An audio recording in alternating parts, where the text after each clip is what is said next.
Bevet Braise Braise Atao. Bonjour à tous chers amis. Dans cette nouvelle vidéo, je veux revenir sur la censure dont j'ai été l'objet, mais en fait sur la censure qui se déploie actuellement en France. Comment dire, je pense que vous n'avez pas loupé cette information, c'est-à-dire la suppression de mes pages Facebook. Alors en soi, évidemment, c'est un épiphénomène, c'est pas... Enfin, en tout cas, les grands médias ont jugé que c'était un événement politique, puisque tous les médias, sans aucune exception, ont instantanément, et même dans l'heure, pour ce qui concerne le journal Le Monde, répercuté la censure de ma page Facebook. Alors elle était suivie par pratiquement 140 000 personnes, et j'en avais une autre qui était suivie par environ 40 000 personnes.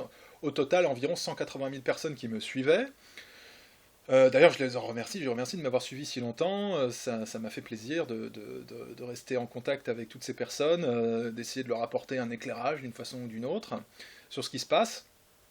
Donc, une censure qui n'était pas motivée par ni un appel à la violence, bien sûr, mais une infraction au règlement propre à Facebook. Aucune de mes publications cette année écoulée au moins n'a été frappée de suppression parce que j'avais violé le règlement de Facebook. Aucune, vous m'entendez.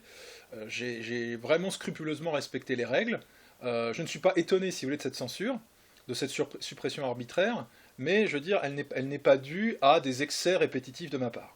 Ça, c'est important à comprendre. C'est une action extérieure qui a mené à la suppression de ma page. Et plus exactement, à la demande par en fait, le gouvernement occulte qui contrôle le gouvernement français de la censure de ce que je dis. D'accord. Donc, quel est ce gouvernement occulte? Bon, je pense que vous le connaissez. Je vais quand même, on va dire, illustrer mon propos. Mais voilà, bon, il est identifié, ses ramifications sont très clairement identifiées, et donc nous avons affaire à une politique d'État. Bon, une politique qui vise en fait à supprimer toutes les voix discordantes, tous les opposants à ce système. D'accord.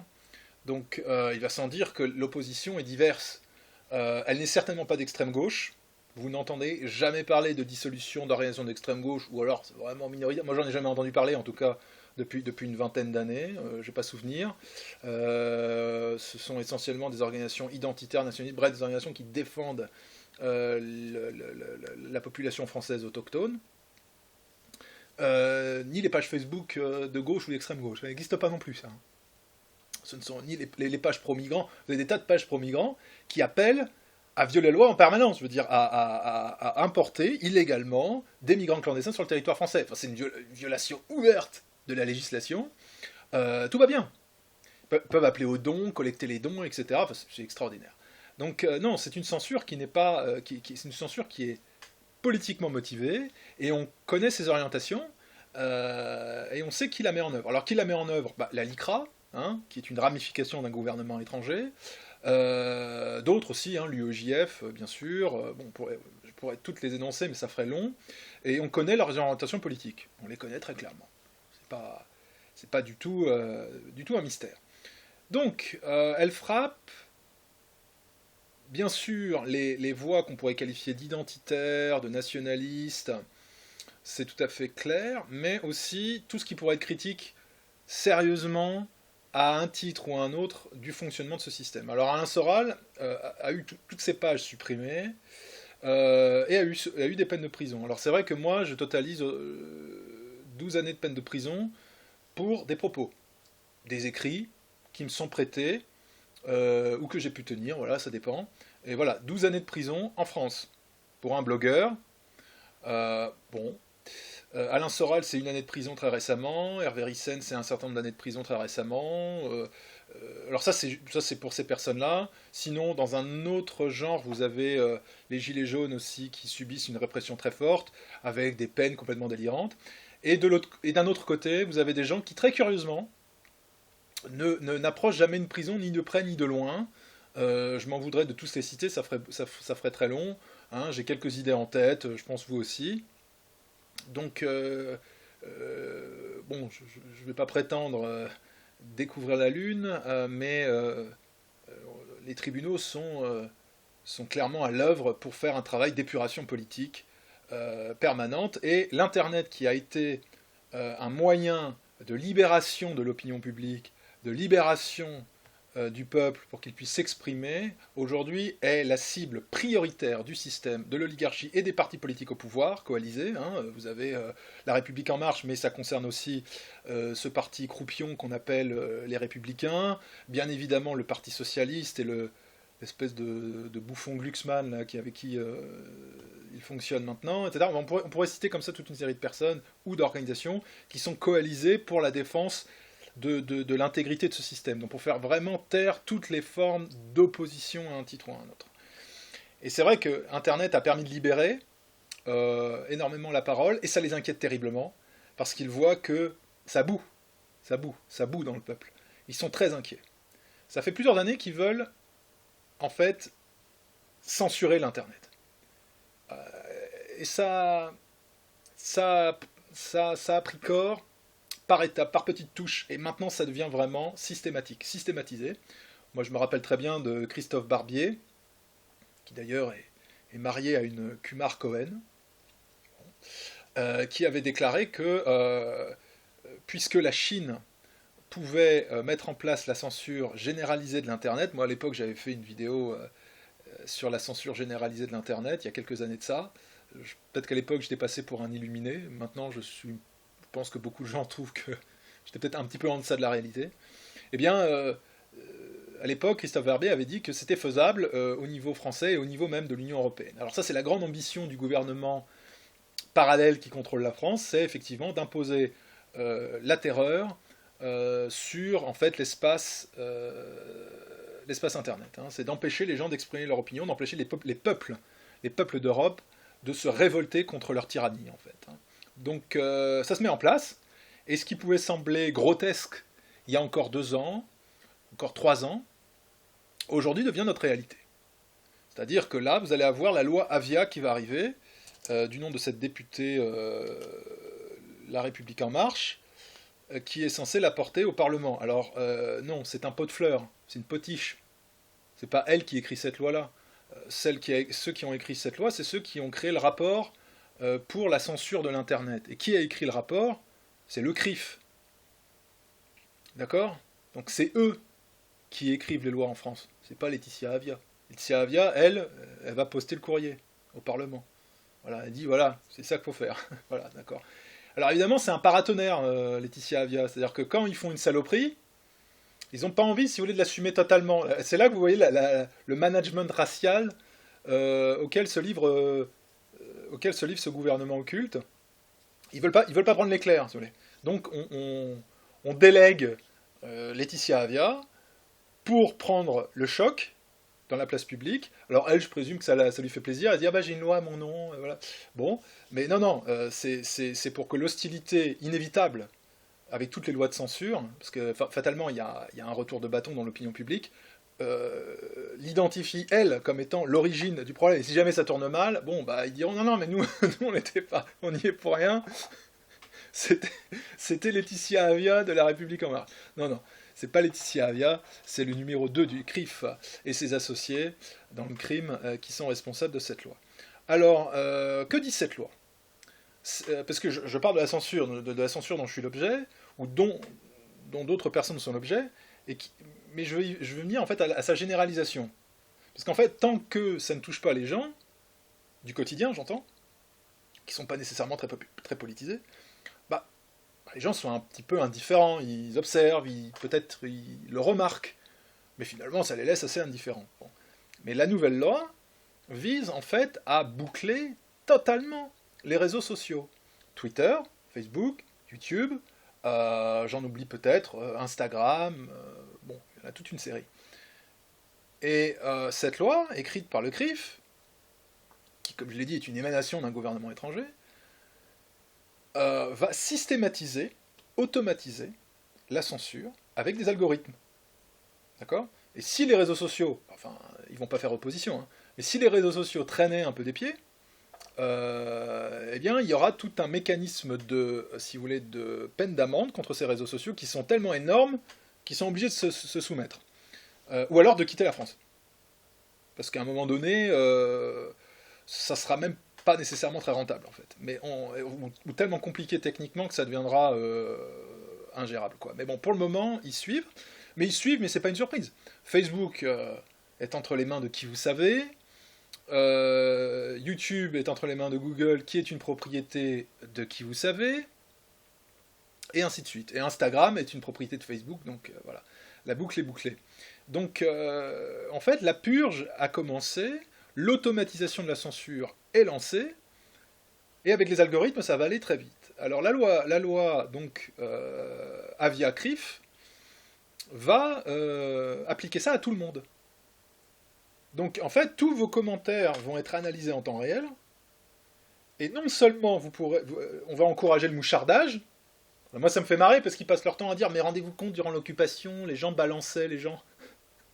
Maintenant, ils vont automatiser le principe. D'accord. Ils vont automatiser le principe d'aller dénoncer son voisin à la police, hein, via la police politique qu'ils ont créée, une brigade de police politique qui est spécialement créée, qui répond aux ordres de la DILCRA, qui est Pharos. D'accord. Et Pharos, qui est, donc, ce sont des policiers qui administrent en ligne directe des forums comme jeuxvideo.com et notamment la section 18-25. Donc sachez que les administrateurs de ce forum sont des policiers.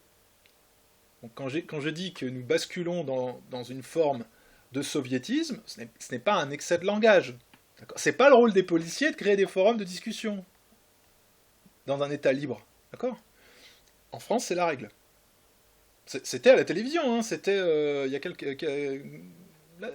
quelques jours, il y a peut-être 2 semaines, à la télévision, voilà, où on a vu les policiers de cette brigade se livrer à ce travail d'infiltration, de repérage, pour ensuite en fait censurer et éventuellement réprimer. Alors ça va être étendu à tous les réseaux sociaux. Donc YouTube, Facebook, Twitter, Instagram. Voilà. Il y a d'autres dispositions qui sont prévues dans cette loi.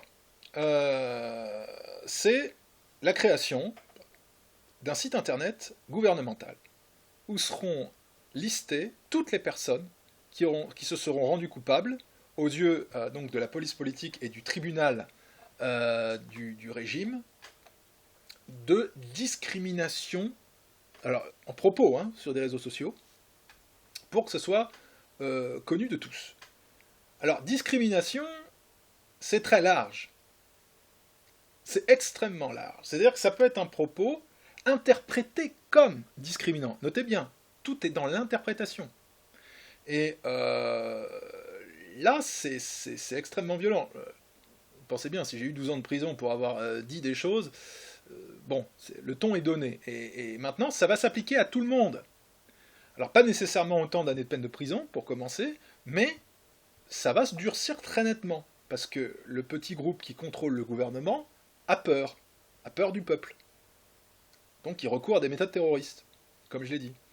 Et donc, sur ce site, vous pourrez être listé publiquement pour avoir été condamné parce que vous aurez dit à un moment donné sur YouTube, ou peut-être sur Facebook, ou peut-être sur Twitter, que sais-je, vous aurez pu dire quelque chose sur un homosexuel, ou sur une femme en surpoids, ou, comment dirais-je, sur quelqu'un qui a un handicap. D'accord ? Ça arrive à tout le monde de faire des blagues. D'accord ? C'est normal, on a le droit de se moquer des gens. On a le droit aussi de ne pas aimer certaines personnes. C'est une liberté. La discrimination, contrairement à tout ce qu'on entend, discriminer, qu'est-ce que ça veut dire ? Prenez un dictionnaire, ouvrez-le, vous allez voir, ça veut dire faire une distinction. On discrimine tout le temps. C'est faire un choix préférentiel. Quand vous allez au magasin acheter à manger, vous faites une discrimination des aliments. Il y a certains aliments qui vous plaisent, certains qui ne vous plaisent pas. Quand vous cherchez un partenaire, une compagne ou un compagnon, vous discriminez. Il y en a qui n'aiment pas les bruns, d'autres qui n'aiment pas les hommes un peu en surpoids, d'autres qui n'aiment pas les femmes qui sont trop petites, que sais-je. Une discrimination, en permanence.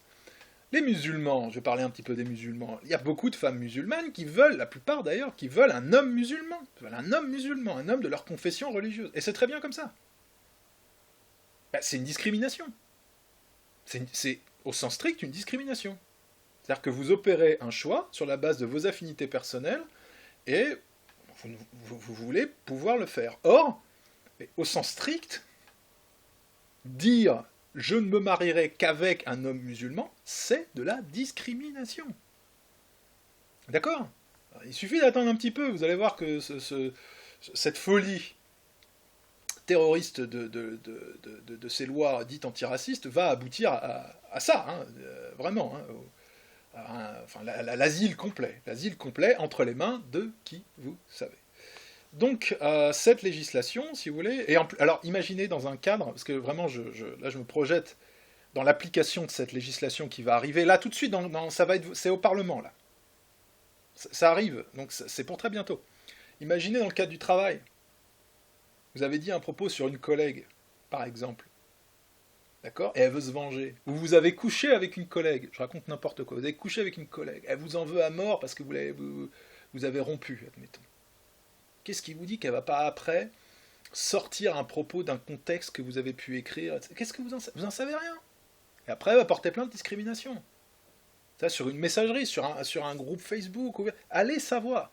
C'est-à-dire que ces lois sont des lois terroristes, qui sont faites pour terroriser, et qui donnent au gouvernement et à ses tribunaux et aux organisations très clairement identifiées dont j'ai parlé, des leviers extraordinaires pour terroriser tout le peuple. Des millions, des dizaines de millions de gens potentiellement. Potentiellement, j'entends. Hein. Et donc, vous allez peut-être avoir votre nom sur ce site internet. Alors vous allez me dire, à quoi ça va servir? C'est simple.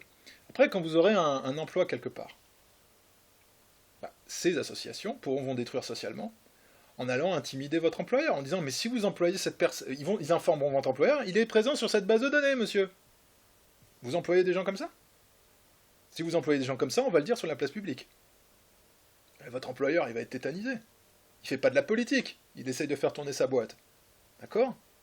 Et je l'ai dit, regardez le type de discrimination, c'est pas uniquement le racisme ou je sais quoi, c'est étendu à tout. Donc, ces petits groupes constitués pourront semer la terreur dans vos entreprises. Si vous perdez votre boulot, que vous avez un prêt à rembourser pour votre maison, et que vous perdez votre emploi, qu'est-ce que va dire votre épouse, admettons, ou votre époux? Vous comprenez? Ça peut détruire socialement ça. S'il y a un divorce qui s'ensuit, la garde des enfants, elle va aller vers qui? Vous comprenez? Donc, c'est grave. C'est grave. Et c'est demain.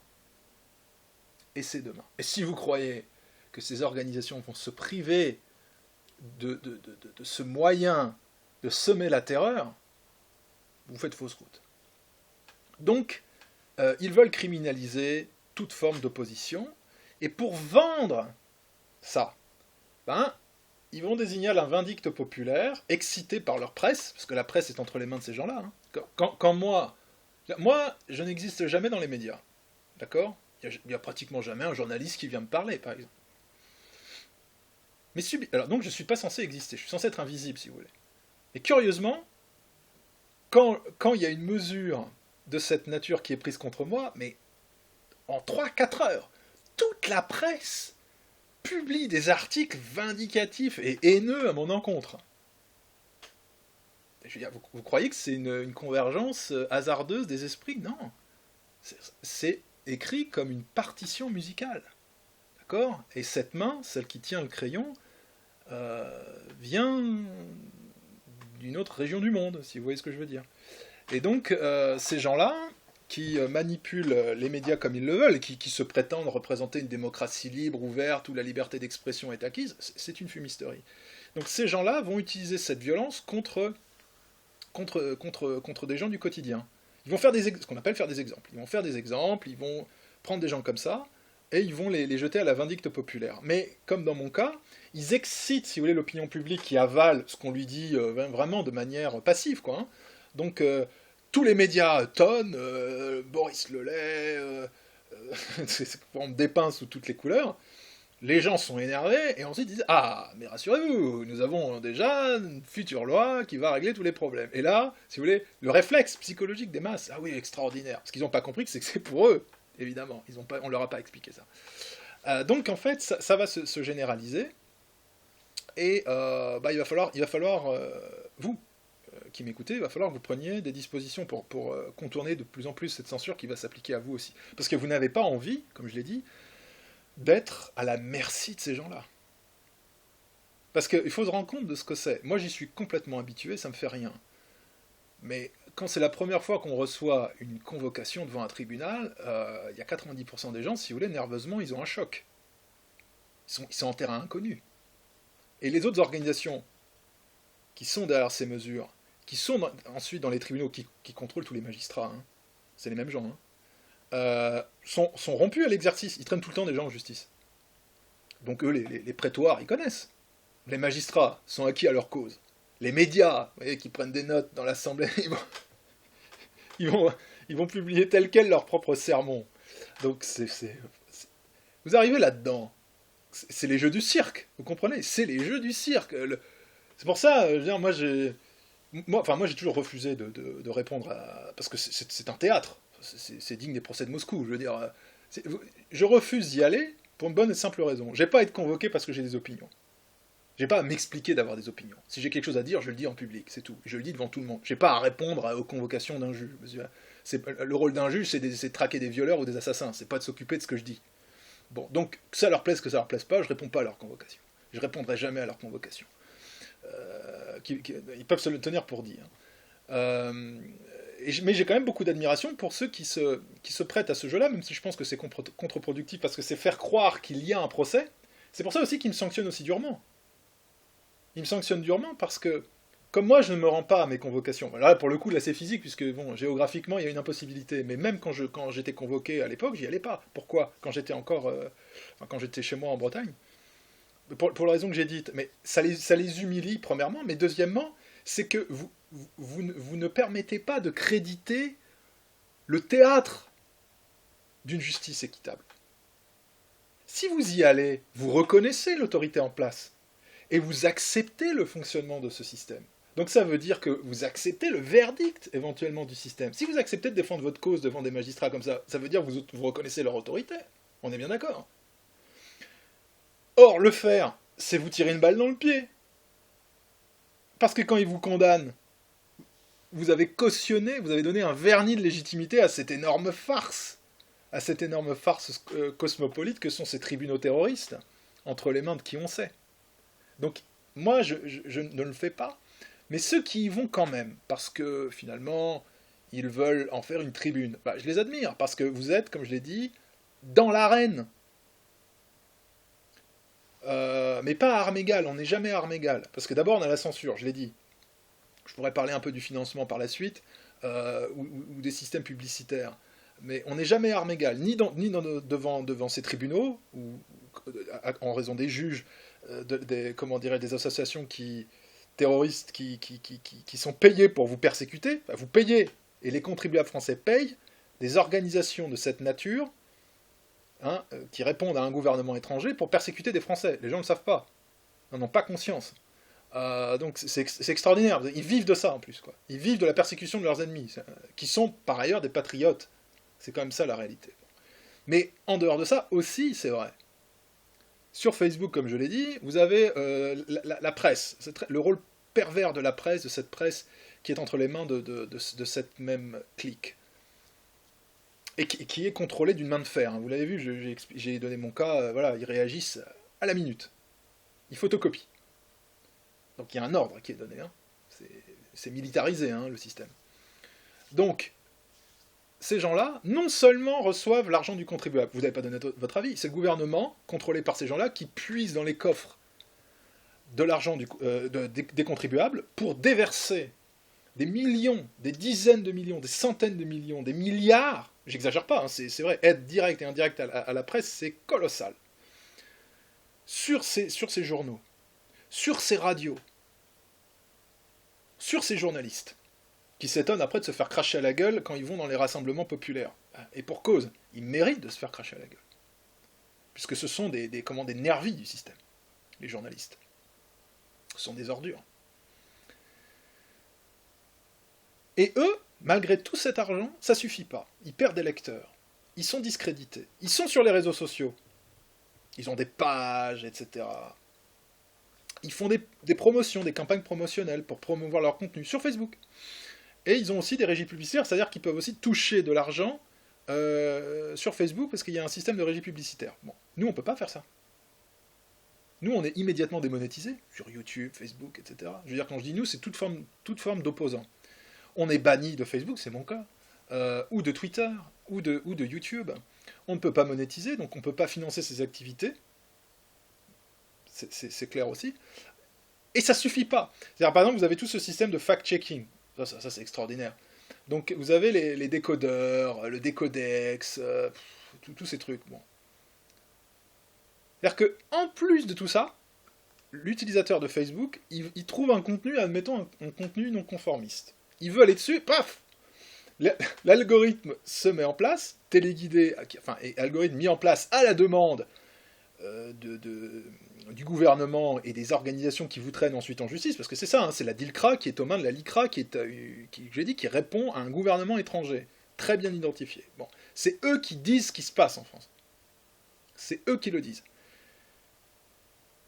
L'algorithme se met en place et on vous renvoie vers Le Monde, Libération, qui appartient à Drahi et compagnie, à l'oligarque Drahi, milliardaire. Voilà. Ah, je veux dire, vous ne boxez pas selon les mêmes règles. Alors, il y a deux options. Soit vous vous soumettez et vous rampez, vous perdez votre honneur, et moi j'ai une conception très claire à cet égard, on n'est pas éternel. Hein.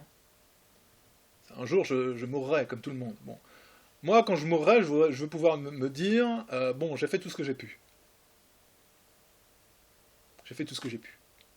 Avec tous les moyens du bord, voilà. Bon.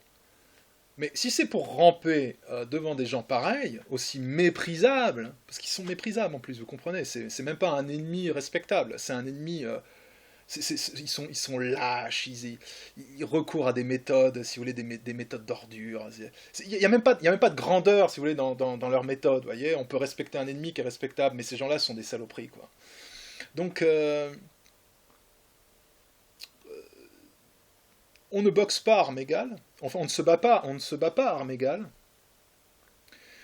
Et évidemment, en dépit de tout ça, on est quand même un problème pour eux. C'est quand même... voilà. Et je pense que beaucoup de gens ne mesurent pas à quel point les efforts qu'on déploie sont... si je dis héroïques, c'est peut-être un petit peu exagéré quand même, mais sont quand même des efforts considérables.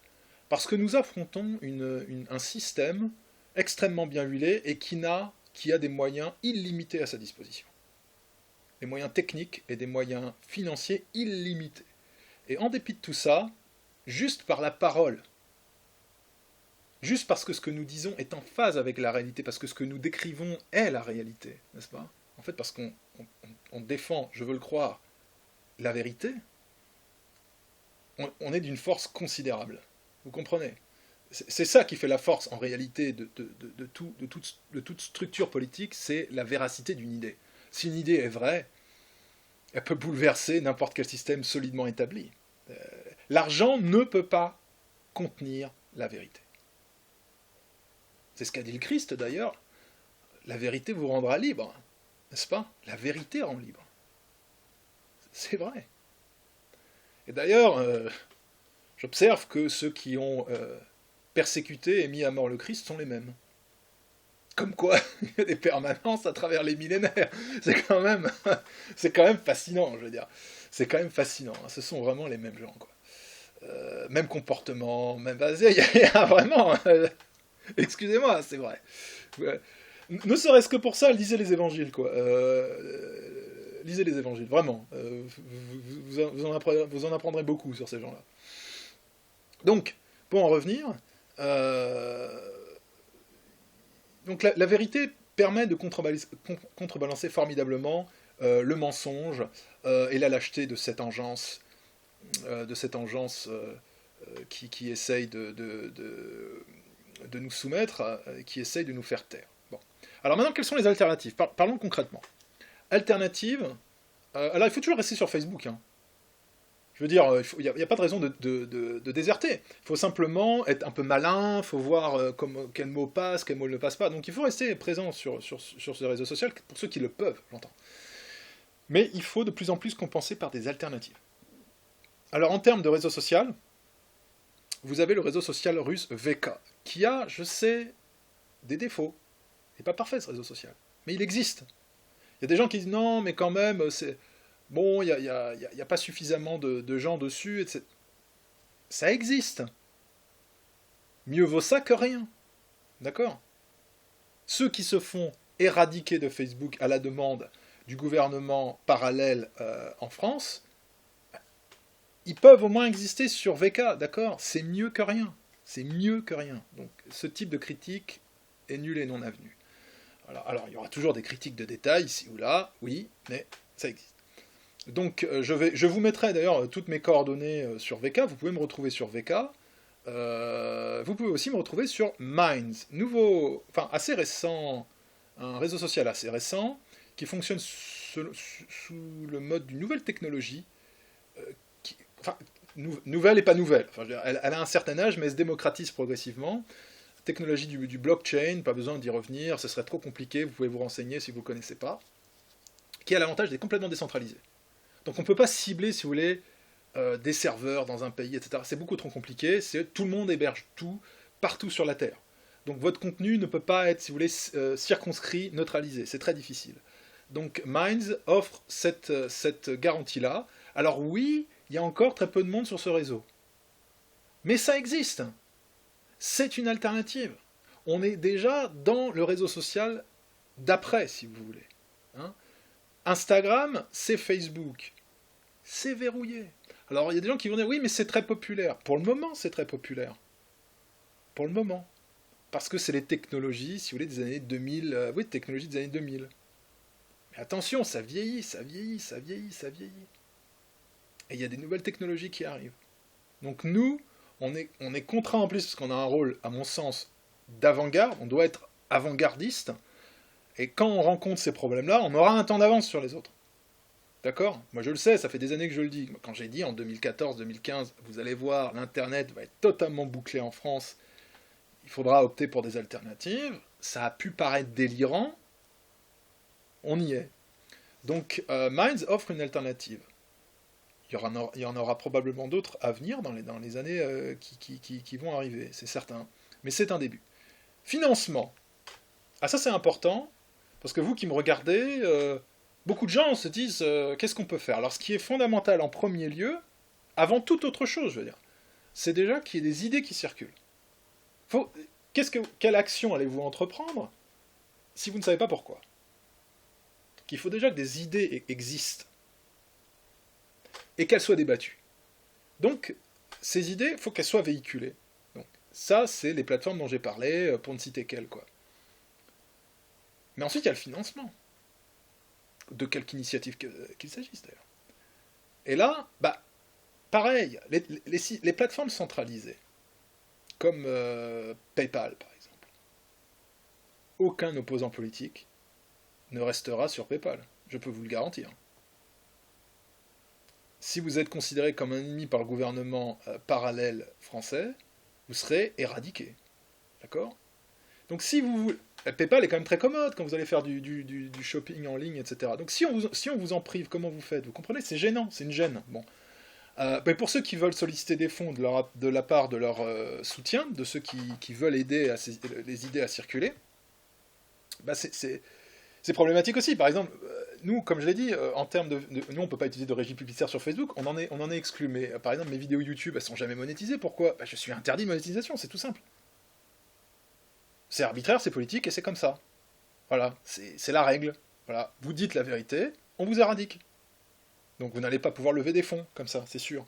Donc ni PayPal, ni monétisation de vidéos. C'est pour ça, si vous voyez du contenu qui est monétisé en ligne, qui prétend écorner le système, non, ça marche pas comme ça. Moi, sur Tipeee par exemple, les plateformes de crowdfunding, la même chose. La même chose. Je m'y suis inscrit, 4 jours. 4 jours. Pourtant, en 4 jours, j'ai eu plein de personnes qui se sont manifestées pour vouloir soutenir ce que je fais, etc. Non, 4 jours.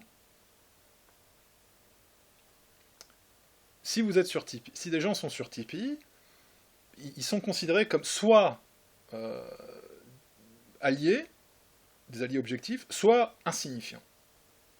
Soit insignifiants. Si vous êtes toléré sur une plateforme comme Tipeee, vous êtes soit insignifiant, soit vous êtes dans la poche du gouvernement, un des deux, quoi. Voilà. Ça appartient à Laurent Ruquier, hein, Tipeee, en partie, hein, il est actionnaire là-dedans. Donc, Voilà, vous savez où vous mettez les pieds, quoi. Donc ni PayPal, ni Tipeee pour le crowdfunding, voilà, tout ça est éradiqué. Même Mastercard, hein, la grande finance est derrière aussi, hein, ça cible politiquement. Alors, comme on rentre dans le dur, parce que là, on n'est pas dans des discussions de salon, d'accord. L'Europe est en train d'être submergée par des millions et des millions de migrants, qui viennent pas sans raison. Je veux dire, il y a aussi des déstabilisations en raison de guerres qui sont menées toujours par les mêmes en Libye et en Syrie, donc je ne vais pas revenir là-dessus, je dévierais trop. Mais je veux dire, c'est un système qui est cohérent, d'accord. Donc les migrants arrivent chez vous, vous devez fermer vos gueules. D'accord. Donc il ne peut pas y avoir de critique du système, d'aucune manière, ni à l'origine, sur les causes, ni sur les conséquences. Vous voyez, vous devez vous écraser. Vous avez besoin d'avoir des voies d'opposition et une opposition qui se structure. Donc vous avez besoin de les financer à un moment ou à un autre. Vous allez me dire, je prêche pour ma paroisse. Oui, tant mieux d'ailleurs, mais il y en a d'autres qui peuvent en bénéficier. Et vous ne passerez pas par PayPal. C'est faux.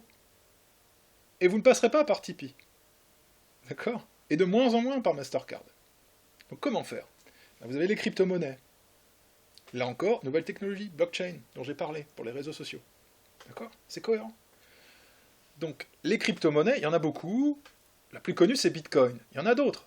C'est un moyen de paiement. C'est pas là où vous stockez votre argent. C'est un moyen de paiement. C'est exactement comme PayPal. C'est pour ça que le terme de monnaie, en fait, est surtout une façon de vendre la chose, plus qu'être une véritable monnaie. Donc, vous ne stockez pas votre richesse là-dedans, votre patrimoine, vous transférez des fonds. Et Bitcoin est très bien pour ça, parce que là, du coup, le gouvernement parallèle, il est quand même très gêné pour empêcher de recevoir des fonds.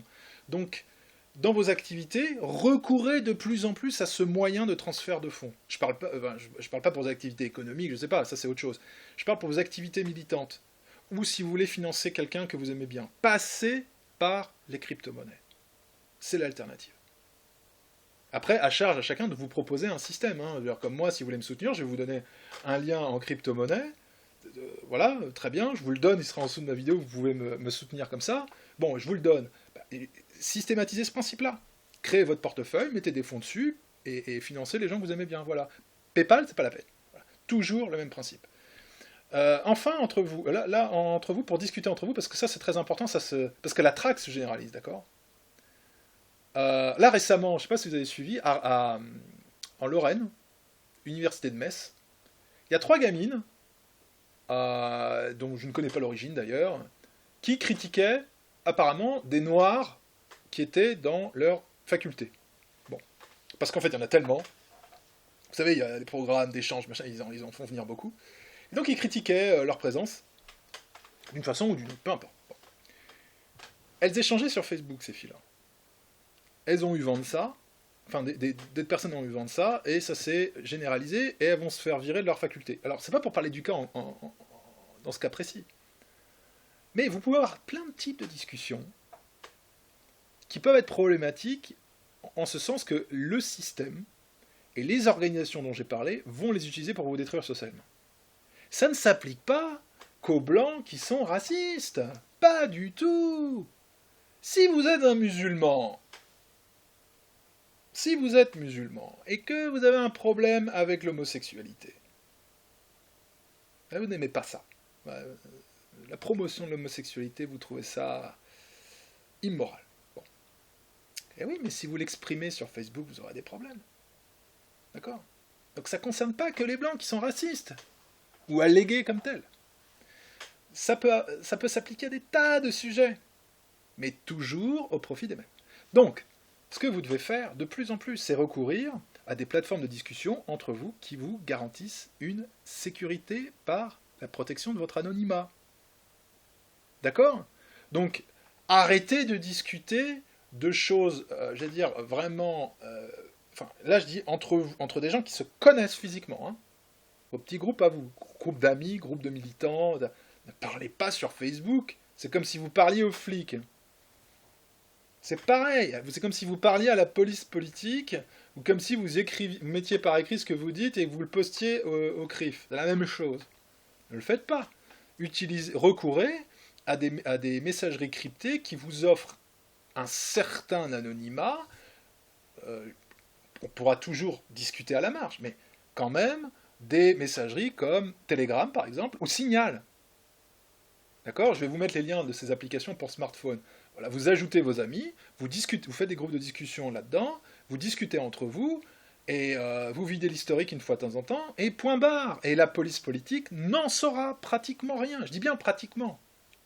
Pratiquement, voilà. Bon, je suis pas en train de parler de mettre au point, je sais pas quoi, des choses à caractère illégal. Je dis simplement de discuter. Illégal, attendez. À caractère violent, je dis. Voilà. Mais les discussions libres entre amis, faites-les dans un endroit sécurisé. Et donc, recourez à des applications qui vous permettent de le faire. Pour vos ordinateurs, il faut utiliser ce logiciel qui s'appelle Ricochet, pour vos PC. Ricochet, je vais vous mettre le lien aussi vers cette application, ça ne conserve rien de vos discussions. D'accord? Là encore, c'est pour vos connaissances, les gens que vous connaissez physiquement. Installez Ricochet sur votre PC, vous donnez votre identifiant à votre ami. D'accord? Donc vous lui dites, voilà, je vais te contacter, ok. C'est très simple à faire, c'est vraiment pas un problème, quoi. Ça passe par... vous verrez comment c'est fichu, c'est assez simple à utiliser. Vous connaissez, vous faites des groupes de discussion comme ça ne conserve aucun log, il n'y a rien qui est conservé. Ricochet, c'est la meilleure façon d'échanger entre vous via vos PC. D'accord? Donc plutôt que d'avoir des chats sur Facebook ou sur des sites voilà, qui sont des passoires, utilisez Ricochet. Et discutez entre vous comme ça. Recourez à ces moyens qui vous sont donnés gratuitement. Voilà. Ça, c'est pour vous, votre propre protection. Parce que vous avez l'œil de Sauron qui vous regarde, qui veut voir où vous êtes, qui veut voir ce que vous faites, qui veut pouvoir vous détruire socialement. N'oubliez pas qu'on va vers, là dans les années qui viennent, vers la suppression de l'argent liquide. Qu'est-ce que vous allez faire dans une société où le gouvernement tenu par les gens que vous savez pourra bloquer tous vos paiements d'une seule décision? Vous n'aurez plus aucun transfert de fonds, plus rien. Qui pourra comment dire, lister tout ce que vous avez dit en sur une plateforme publique, etc. Parce qu'il commence en disant oui, mais vous savez, ce sera que pour les condamnations. Au début, oui. Mais après, qu'est-ce qu'il nous dit qu'ils vont pas élargir la plateforme à d'autres choses? On n'en sait rien. Vous comprenez? Il y a une dynamique. Donc, cette censure qui frappe des gens comme moi, de manière, quand je dis spectaculaire, c'est-à-dire qui a un caractère de spectacle, ça va s'étendre au Kidam. Donc, il faut que vous adoptiez des mesures, des contre-mesures, pour vous défendre, pour vous protéger de ce gouvernement ennemi. Car le gouvernement n'est pas votre ami, c'est votre ennemi. Que vous soyez gilet jaune, que vous soyez un nationaliste, peu importe, il n'y a pas de distinction pour le gouvernement, vous êtes à éradiquer parce que c'est la population autochtone qui doit être réduite en esclavage, soumise et ensuite éradiquée. Comprenez ça? Si ces gens parviennent à leur objectif final, mais la France, si vous voulez, vous ne la reconnaîtrez pas. Vous ne la reconnaissez. Déjà, certains d'entre vous vont me dire, mais je la reconnais déjà pas. Oui, mais c'est un avant-goût, ça. C'est un avant-goût. Et cette structure occulte qui contrôle le gouvernement, qui met en place cette véritable tyrannie, n'en est qu'au début. Pourquoi vous croyez qu'ils mettent des peines de prison contre des gens comme nous simplement parce qu'on critique? C'est parce qu'on appuie là où ça fait mal. Pourquoi ils veulent nous priver de plateforme? Mais parce qu'on dénonce tous ces partis bidons de cette démocratie mensongère. La démocratie, c'est une farce. Ça n'existe pas, la démocratie. C'est une farce. C'est une imposture entre les mains de la finance. On vous met un parti A contre un parti B et on les fait jouer l'un contre l'autre. Mais vous en faites pas, ce sont des marionnettes. En dessous, c'est les mains de la même personne qui contrôle. Ne vous faites pas avoir avec ça. Là, on pousse les gens vers les élections. Ça n'a jamais rien changé, les élections. Si ça changeait quelque chose, ça serait interdit, les élections. Au contraire, on vous y pousse. On vous dit, n'oubliez pas de vous inscrire sur les listes, qu'est-ce que ça va changer? Enfin, soyons sérieux. Les choses qui ont fait changer, les seules choses qui ont apporté un changement dans l'histoire sont les révolutions, pas les élections. Soyons un peu sérieux, basons-nous sur l'expérience historique. C'est les révolutions qui font accoucher des changements. Pas le fait d'aller le dimanche voter pour un parti bourgeois A contre un parti bourgeois B. Si demain, c'est plus Macron le président, en sachant qu'il a succédé à Hollande, et que c'est quelqu'un d'autre, et que ce soit Wauquiez, ou que ce soit... Vous croyez que ça va changer quelque chose? Mais non. Donc, le système suit sa ligne. Les décisions sont prises à un niveau beaucoup plus élevé. Les gens que vous voyez au pouvoir à l'Élysée n'ont pas le pouvoir. Ils appliquent ce qu'on leur dit. Les véritables donneurs d'ordre sont ailleurs. Sont ailleurs. Donc voilà. Donc, et il y a des empêcheurs tournés en rond qui, avec trois bouts de ficelle, essayent de s'opposer à ça. C'est les gens comme nous, quoi. Alors oui, évidemment, on est des ennemis d'État, quoi.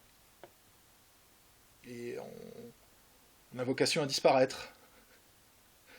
Du moins, virtuellement au début, physiquement après, quoi. Mais du moins, l'espère-t-il.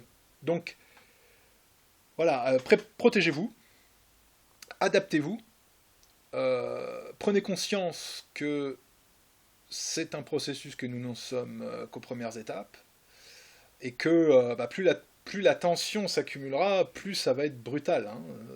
Ça, c'est clair.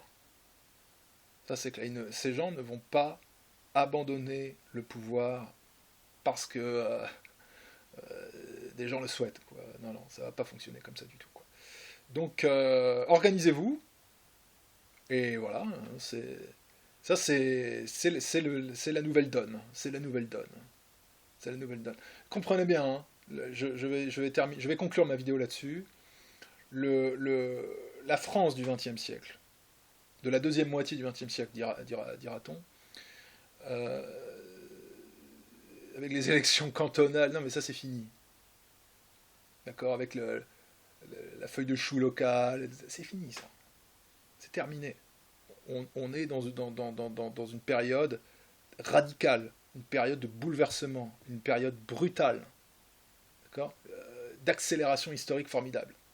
D'accord. Donc les gens qui sont en haut de la chaîne alimentaire n'ont aucunement envie de se faire dévorer. D'accord. Donc ils prennent les mesures nécessaires pour nous faire taire. Voilà. Mais tout le monde a bien compris de qui il s'agit. Tout le monde sait comment ils agissent, en tout cas, un nombre grandissant de personnes en prend conscience. Ça les rend de plus en plus nerveux, en haut lieu. Et voilà. Mais on va les rattraper. Hein. C'est une bataille de retardement. Ils retardent, ils ne gagnent pas. Donc, il faut nous organiser de manière horizontale, notamment souterraine. Voilà, quand il y a un obstacle, soit on le contourne, soit on passe par en dessous ou par au-dessus. Ça dépend, hein, je veux dire par des tunnels, voilà, bon. On peut faire des manœuvres d'encerclement, mais peu importe. Donc s'il y a un obstacle, on le contourne. Et je vous ai donné des moyens de le contourner.